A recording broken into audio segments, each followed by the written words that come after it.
बजावत हो अइले हमारा के मरले सरियात हो हमारा के मरले सरियात वही घाटे पर हम बजावत हो अइले हमारा के मरले सरियात हो खून फेंक देले बा हमरा कान से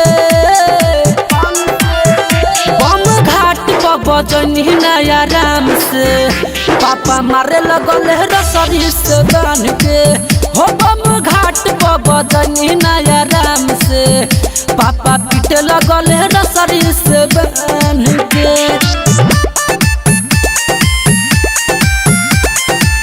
रिकॉर्डिंग बाय बिहारी म्यूजिक चकिया।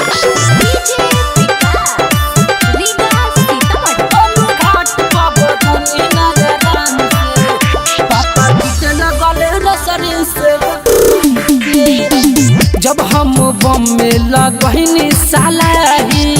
उड़े लागल फटा फट फट कहे गोलो के घोड़ा दागाइल मारे उ लगले चाटा चट चट चट भागे पैनी ना हम ओजा फान के बजनी नया राम से पापा मारे लगल रसरी से बांध के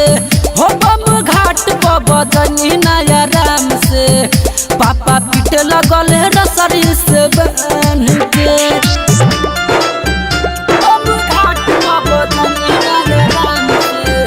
पापा पीटे लगल रसरी से बांध के। म्यूजिक बाय गौरव पापा पीटे लगल रसरी से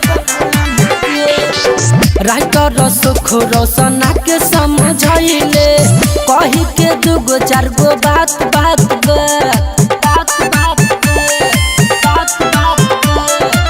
साजन संवरिया हम बेइज्जत हो गईनी घाटे पर सब लोग से आज आज आज बाटे नाम डूबल हमारा नाम के बम घाट पर बजनी नया राम से पापा मारे लगल रसरी से बांध के हो बम घाट पर बजनी नया राम से पापा पीटे लगल रसरी से बांध के वही घाटे पर हम बजावत हो अइले हमारा के मरले सरियात हो खून फेंक देले बा हमरा कान से बजनी नया राम से पापा मारे लगल रसरी से बांध के